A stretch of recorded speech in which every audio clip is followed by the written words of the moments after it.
Hey everyone, Ryan Young, Kama Jiu-Jitsu. Hope you're doing well.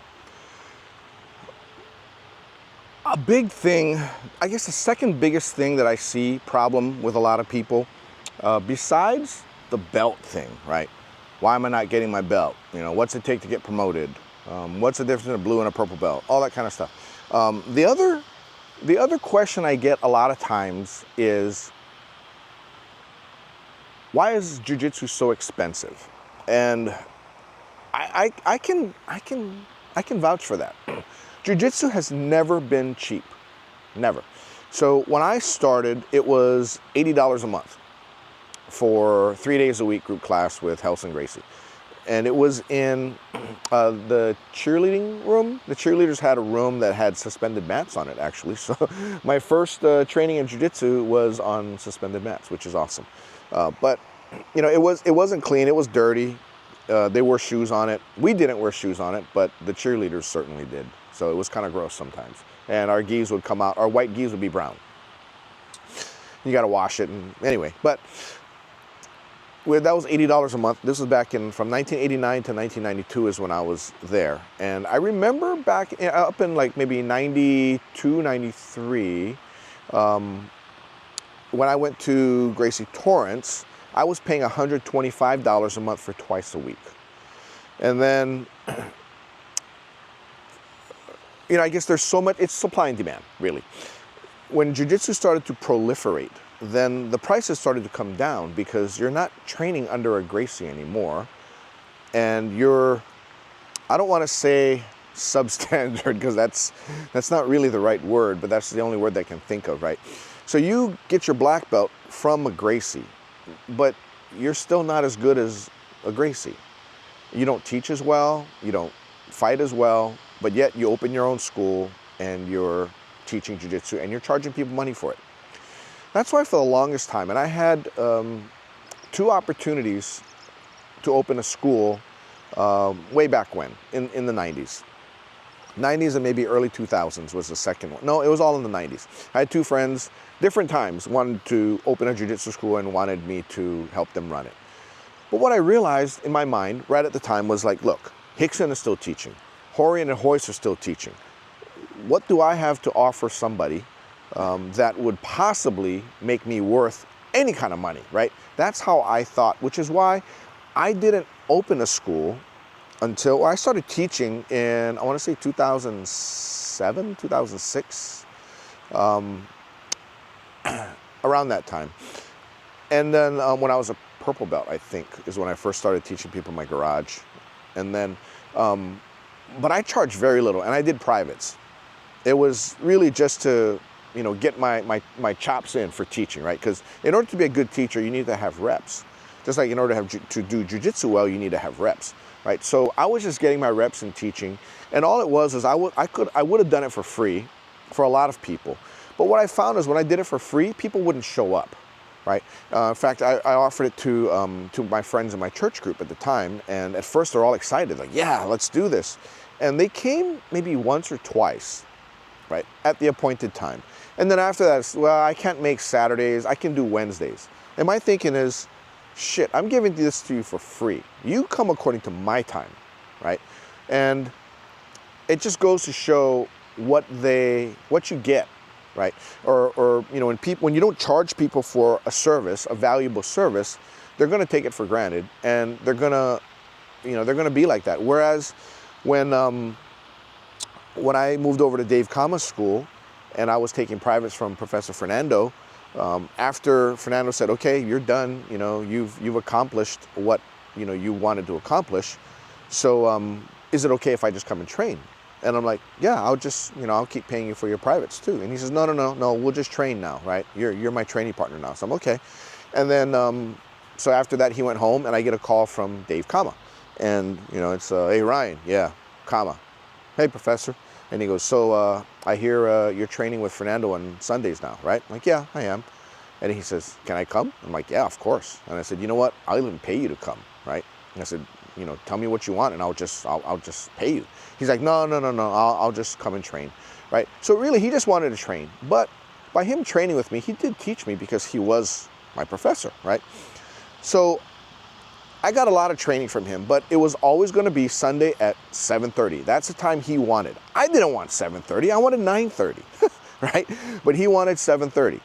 So that means that my privates that I was teaching on Sunday had to be at 6, right? Because it was an hour-long session, and I always try to go a little bit over just so I can finish any thoughts that I have on a concept, or if the student isn't getting it. And I also want to jump in the shower real quick because I don't want to train with Master Dave and Professor Fernando all stinky and sweaty, right? When they're, clean and dry. So I'd have to allocate time so I could just go grab a quick shower and be downstairs in the garage at 7:30. But neither of them charge me, right? Here I am, I'm a brown belt by then, and the 2 black belts that are in the school, and there's only 2 of them, they're both training with me at my house, right? You can bet I'm gonna make it to whatever time they tell me to come to, right?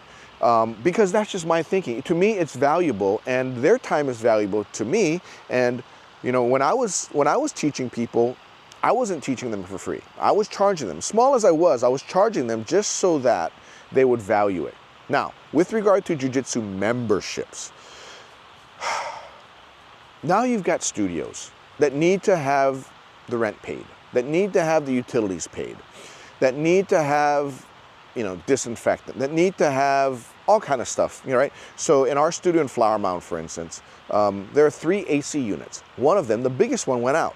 That's a $25,000 piece of furniture that needs to be put into the academy, right? Where's that money going to come from? The tuition, right? Now, I could understand if people charge a lot and they provide 0 value, but I've heard it, and I don't necessarily believe it to be this way, but I've heard it said, look, you're learning from me for free. What you're paying for is all this, this being the academy itself, right? So, we've got a great facility. We've got great instructors, right? We do put a lot of time and effort into our instructors, and they put a lot of time and effort into honing their craft and becoming better teachers. And I would contend that our purple belt instructors have gone through more instructor training than a lot of black belts have, right? And that's only because I've seen it. Now, maybe my view is limited, who knows, right? But members pay for that, right? Also, wherever you're located, you could be in a high rent area. Both of our schools are located in high rent areas, right? Flower Mound is not a cheap suburb, and neither is Laguna Hills, California, right? So that's going to be partially reflected in the cost that you have to pay, right? People who live in the area, you want to train somewhere close. Well, if you live in a high rent area, then you have to expect you're going to pay high tuition fee dues for your training. Another thing is, when the price is low, then you bring in a lot of members, right? A lot. But what happens when you bring a lot of members? Well, you get a lot of wear and tear on the mats, wear and tear on the facilities. The bathrooms get dirty quicker, the mats get dirty, the floors get dirty, the furniture gets dirty. All kind of stuff can happen when you have a high volume academy, which we don't have. We're priced a little bit on the higher end. We're not priced the highest, from what I understand, but we are priced on the higher end. Then again, we do teach Rickson Gracie's Jiu-Jitsu, and very few places do. And there are people that have learned from Rickson. They do teach stuff they learned from Rickson, but do they teach everything Rickson teaches? Probably not. And also, you'll get a lot of times when instructors will mix in different concepts that are not of the grandmaster or the professor that they have, because they want to make it their own. I can tell you from my end, I don't try to make it my own. I do what Dave tells me to do. And when Dave changes something, this is something that everybody in our Dallas, Texas facility is used to, is that Dave will change something. Because like Rickson, the mentality is, if I can make it more efficient, I will, right? And the goal is, and I've said this in other videos, the goal is to make jiu-jitsu accessible to an 8-year-old girl, to be able to do all the concepts and techniques. If you can get it to where you make your jiu-jitsu so efficient that an 8-year-old girl can do it proficiently, then you've reached the pinnacle of what Grandmaster Rickson's vision is all about. That's how somebody who is in his 60s, right? His body is busted up, and those of you who don't know, he's got full-blown Parkinson's disease, and he's still looking for ways to improve his jiu-jitsu. And luckily for us, you know, Master Dave does see Rickson pretty regularly, and we do get the latest info from Rickson, which is a great thing. Now that's what you're paying for. In addition, you're paying for, you've got 2 locations you go to. Of course, they're not in the same city, not even the same state, but you do have 2, and we do have students that go back and forth. I wouldn't say regularly, but semi-regularly. And, you know, oftentimes they'll travel, you know, to Southern California from Texas, and they'll go to Dave's school, right? And they'll just register for his class just like the way they would register for a class in the Texas campus, right? That's another thing that you have. The other thing is you have Dave freaking Kama teaching you, right? And Dave does come into his Texas campus every month, almost every month. You know, there might be some months where he might not be able to make it, and there have been months where he's come twice in a month. But in general, on average, he comes in once a month. And it's not a seminar, right? He's just teaching, he takes over a class, usually my class time, and he takes over, and he teaches it just as if I were there, but now it's him. Whereas other schools, you might pay less, but if you like to train on Saturdays, for instance, and the master comes into town, or the grandmaster comes into town, guess what? Your Saturday class is now a seminar, right? Class that you always made. Let's say you only make it once a week, and you're running on a tight budget, right? You pay all you can for your tuition, and then the grandmaster comes in, and now it's $100. And you're thinking, shit, you know, I already paid my tuition, and I got to pay another 100 to come to a class I normally come at on Saturdays. That kind of sucks, right? And I don't have the money, so I'm going to miss my training, you know, one class out of this month, which I don't think that's fair, right? But when you have a school owner who has to buy the name of his master, he has to pay his master X amount per month, which is not uncommon, it's pretty common. A lot of them are running on such a tight budget that they can't eat the expense, right? Whereas since Dave owns both locations, there's no additional expense. They, you know, the Irvine members pay the same as the Texas members, and you know they're equal members.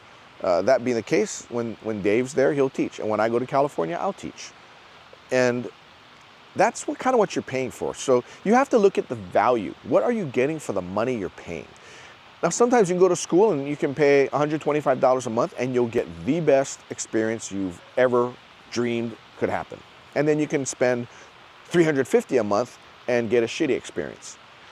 But then, you know, then the one that you're underpaying for is giving you great value, and the one you're overpaying for is giving you inferior value.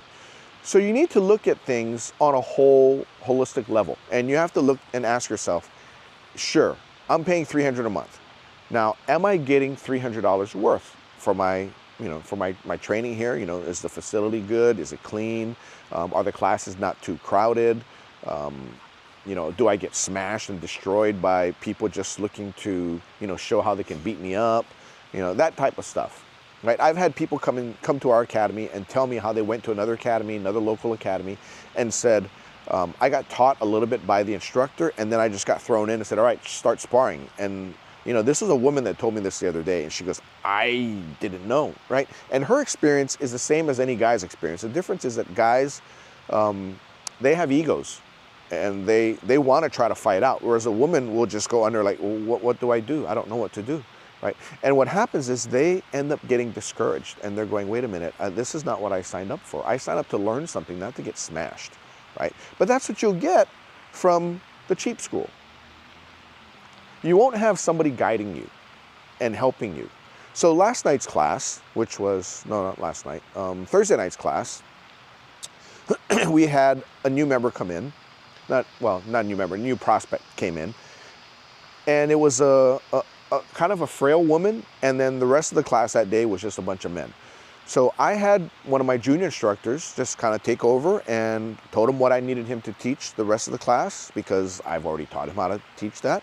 And I went in the back mat, which is connected to the front mat, and I just went ahead and went through some really basic stuff with the visitor, right? And that's something that we can do, because I've got 16 instructors, and we usually have anywhere from 2 to 5 of them on the mat.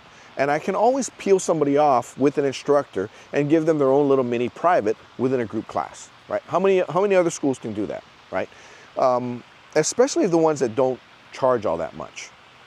Another thing too, sometimes jiu-jitsu school owners don't know how to price their product given their costs. They just think to themselves, wait a minute, everybody around here is charging 99 bucks a month. So that's what the market rate is, so that's what I need to charge. Even though they're in a part of town where the rent is 50% higher. Well, guess what? You're gonna go out of business. And I know several schools that went through that strategy and they went out of business because the owner wasn't independently wealthy and couldn't just keep pouring money into the school as a labor of love, right? They also needed to make an income out of the school. And yet after paying all their bills, they had nothing left, right? I knew one guy up in Washington State who, you know, as I kind of learned more about his business when I visited him, he was working maybe 8 to 10 hour days, and we figured out his hourly wage, you know, over the course of the month, right? When he took all his tuition in, paid all his bills, and what was left was he made full-time, I want to say about $500 a month. It was a joke, right? Because he charged, his policies made it to where he had a hard time hitting his number every month. And if some months you hit it, some months you don't, that is not a way to have to live. You know, that's like living paycheck to paycheck, which a lot of people do. But when you're running a business, it's hard because you got to pay your rent at home and you got to pay your rent in your office. Plus, if you have employees, you got to pay them. If not, you got to do the work. It's not a good thing to have, and you have to price your product accordingly. Now, when you price it, though, you have to then look at the value you're providing. If you're not providing value for that money you're commanding, then you're going to go out of business. On the other hand, if you are providing value, enough people will be there to keep your business going and hopefully thriving. So for those of you who are looking for the cheapest place, that's fine, right? Do that. If you can find the cheapest place, then I hope that what you get for your money is what you're looking for. On the other hand, if you find a place and it's more expensive than you want, ask yourself, what value do I get from this school that I would not get somewhere else at a lower price? And if the answer is you're not going to get, you know, a better value even though you're paying more, then I would figure out ways to cut my other expenses so I could afford that school. You know, in fact, there was one guy who had come in and loved it at our school. You know, back then we had offered a trial. I think the trial might have been a week. And he came every day that week, loved it. And then at the end of the week, right, he asked, what does it cost? So I told him. And he didn't say anything to me. He just says, oh, okay, well, I got to think about it. And then went home. And I thought, okay, you know, hopefully he'll come back because he seemed like a nice guy. Well, what happened? He went and blew me up on Reddit.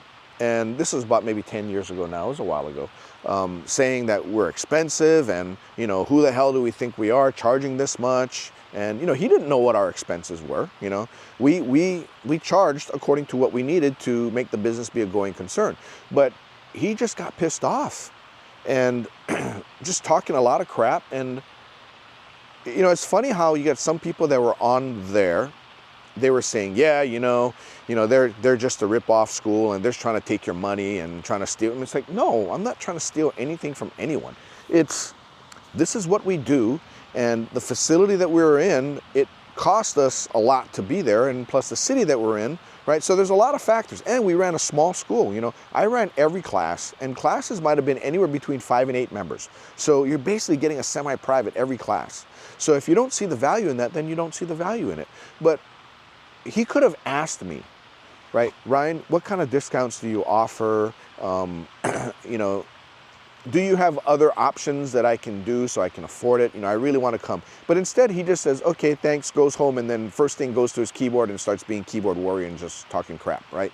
So that's unfortunate because I think, you know, that week that I met him, he probably would have been a good student, you know, now, right?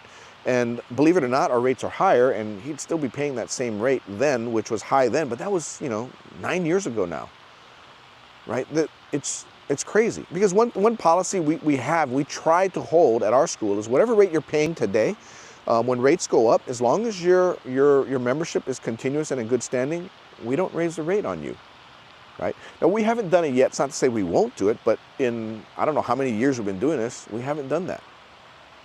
So anyway, with regard to the rates and, you know, whether a price is high or low, I would suggest to you, and you know, you can do it or not, is don't compare schools based on the price of their tuition.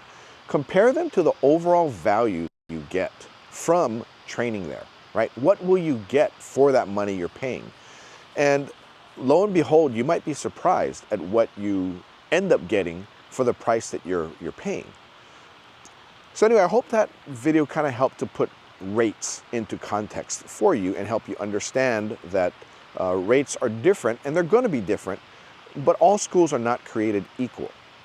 And even schools that you think are equal, they might provide other values that you may want that another one may not, right? And don't just compare prices. And if that's your thing, you know, when people call me up, hey Ryan, saw your YouTube video and thought I wanted to, you know, come check out your academy. Okay, great. When would you like to come by? Well, first I want to ask you, what does it cost?